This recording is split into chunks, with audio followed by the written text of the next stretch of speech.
sportscaster with DC Drama Magazine, and I'm here with Derrell Coley from the DC area, former welterweight champion. And your nickname is Too Sweet, Derrell Too Sweet Coley, right? Yeah. So where does that come from? Well, it come from my nephew playing with me, and we was looking for a ring name for me, which I didn't want one before my pro debut. And I told him to stop playing because he was talking about Too Sweet from the penitentiary. And I said stop playing. So what he did was snuck and told my trainer maybe 2 weeks before my first pro debut. And he said, Derrell, I want you to put Derrell Too Sweet Coley, trying to be funny. And they put it on a poster. And when I first seen it, I seen it on the poster, and I was mad, but it stuck. And then I stuck. Yeah, it stuck. Yeah. You okay now? I made good of it, so it's pretty good. Okay. Okay. All right. So are you originally from this area? Well, I was born in Gary, Indiana, but I was raised here since I was 2 years old. So I'm a Washingtonian. Okay. Okay. And what started your interest in boxing? Wow. Well, my brother. Well, it's kind of like a long story. You know, I was 5 years old, and I had a best friend named Eric Givens. He was 6 years old. Our birthday was on the same day, and we was playing with Hot Wheel cars in my mother's driveway. And Eric Givens' big brother was my brother's best friend, and Tyrone Givens. So what happened was we was playing with cars. So Eric said, Derrell, I'm about to go get something to eat. He lived around the corner. Do you want some? I said, no, hurry up back so we can finish playing with the cars. When he was leaving on my yard, my brother said, Derrell, can you beat Eric? I said, beat Eric what? He said, beat Eric and fight. I said, no, Eric's older than me, so no, I can't beat him. He said, that don't mean nothing. Let's go up the street and, he said, come on, let's go. So we going up the street. I see Eric say, Tyrone, here they come. And I'm like, why is this so important? I'm going to say Eric can beat me. Eric going to say he can beat me. And we can just come back and play with our cars. Make a long story short, when we got there, Eric punched me in my face. And I started crying, not because the punch hurt, but because my feelings was hurt. And my brother, when we walked back home, my brother was saying this while I was crying. I'm the only brother that he got. He said, Derrell, you're a punk. My little brother's a punk. So 4 years later, I was 9 years old. I said, well, I'm gonna prove to my brother I'm not a punk. I'm gonna find out how to box so I can find out how to fight. And when I came home, I ran home and signed up for boxing. I ran home to tell my brother. And I said, Jeff, man, I box. And he looked at me like, whatever. And I said, okay, he think I'm a punk because Eric beat me up. I'm gonna prove to him that champion Derrell Coley from Gary, Indiana, now makes his home in Capitol Heights, Maryland. Very rarely fights outside of the Washington, D.C. area. Tonight, his first fight in Las Vegas and the third defense of his NABF welterweight crown. He comes off a third-round stoppage of John Jeter this past May. Who are some of your favorite fighters? Well, because I just told you how I got the boxing. And to this day, I never liked boxing for myself. I just was pretty good at it, but I only watched one fighter. That was Sugar Ray Leonard. That's the only fighter that I've ever paid attention to. That's the only fighter. Got a minute 10 left in the fight, and Ray would like to finish him off. He almost went down then from a left. The shove. Now the flurry combinations. Martin Tabor is giving him a standing 8 count. Was Ray Leonard. I never even studied my opponents when I fought. I just trained as hard as I could, man, to prepare myself, but and let my trainer do the studying of the tapes. I don't even watch boxing now unless it's a big fight. Okay, so do you think that helps when you're preparing for a fight to not watch your opponents? Well, I look at it as if I study a fighter that does a certain thing with this one fighter, I can get adapted to that and think that he's going to do that to me. And if he doesn't do it, I'm gonna be completely lost. So I think it helps me not even look at tapes because I may see 1 or 2 rounds to find out his style. Tremendous heart. His power is growing. And a nice right hand and got away. Good defensive moves by Coley. Bobby, this guy can box. You know, he's a great boxer. He's got terrific speed, good reflexes, and he's got a good feel for the ring. He knows when he's got to move. His defining fight was a victory over the seasoned veteran Terrence Ali for the NABF title last July, 11th round TKO. But not to expect anything from him and allow my trainers to train me according to what type of fighter he is. I think it helps me. Okay. Okay, so what do you think about boxing today as compared to the past? Well, I mean, I've always loved boxing for everybody. I never liked it for myself. I think boxing is it's a great discipline level for fighters, for people, and for kids. Like I think if I started when I was 9, I think if I didn't box, I probably would have gotten into so much trouble as a kid, and it kept me out of trouble. I never been in jail. I never tasted alcohol. I never puffed a cigarette a day in my life, and it taught me so much discipline to be the man that I am today.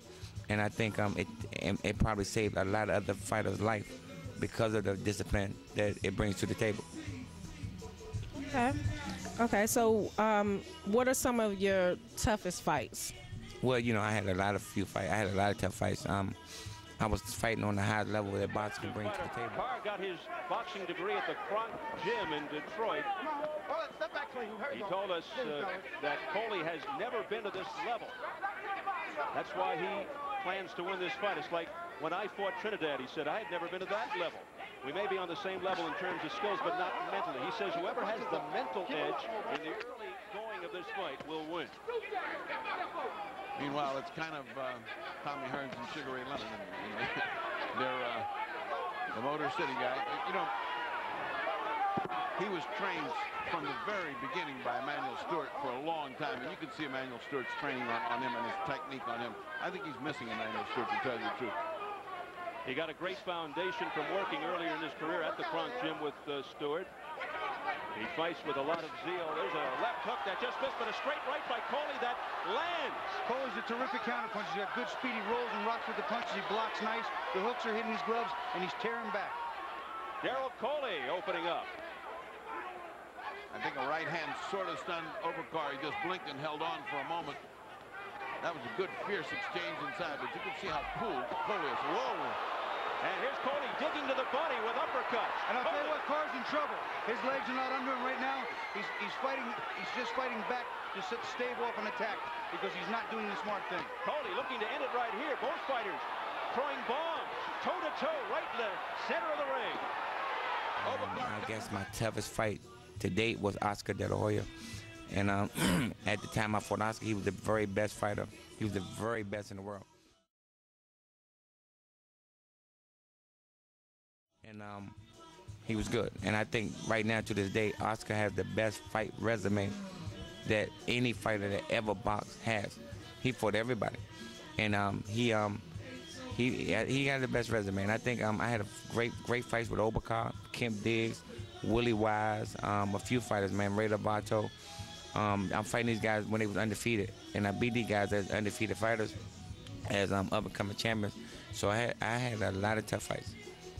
Okay, so what do you think you lacked in that fight with Oscar De La Hoya to come up short against him? Well, the thing is this. I mean, even when I pray before a fight, I don't never pray to win. I always pray, may the best man win. And I don't think I came up short. I think that he was just a better man.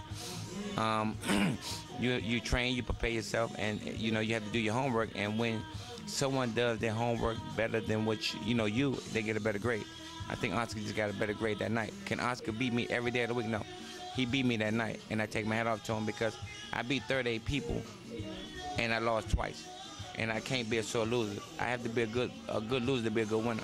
So I look at it, okay, I didn't come up short. I came up to the fight. I lost the fight. I won the fight because I'm participating in something that I was doing since I was 9 years old. I won in that aspect. I didn't get hurt. I competed against the best fighters in the world. I fought in front of thousands of people and millions of people on television. I think I won. I lost the bout. On your Facebook page, you mentioned your friendship with the late Vernon Forrest. How did you guys become so close? Wow, that hurts.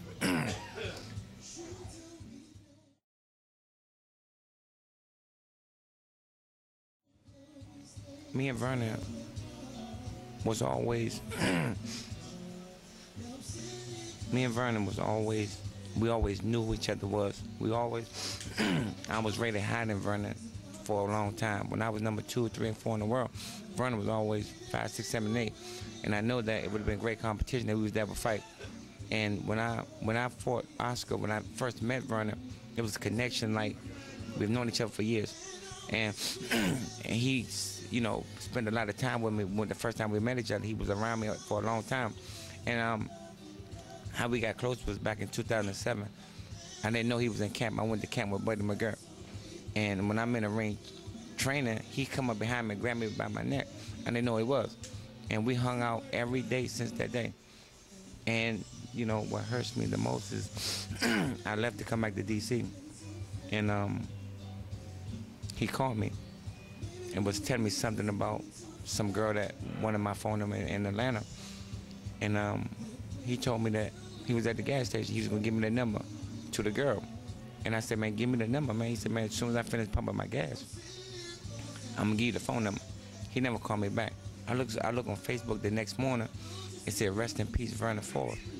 I called Vernon 15 times. He never answered the phone. I Googled his name. He got killed at the gas station before he even called me back to give me the number that he was trying to give me. And I didn't go to the funeral because I didn't want to see Vernon like that.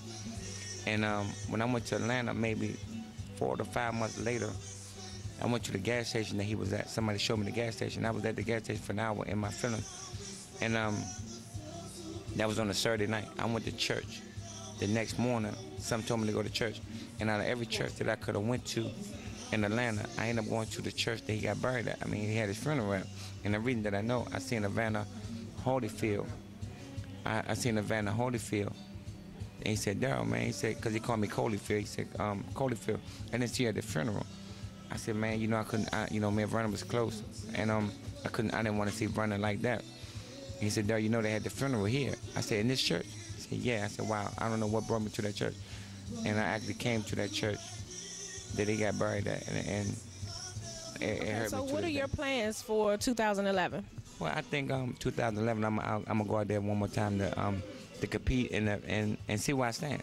I think I owe it to myself to give it one more shot. Ladies and gentlemen, there he is, Derrell "Too Sweet" Coley.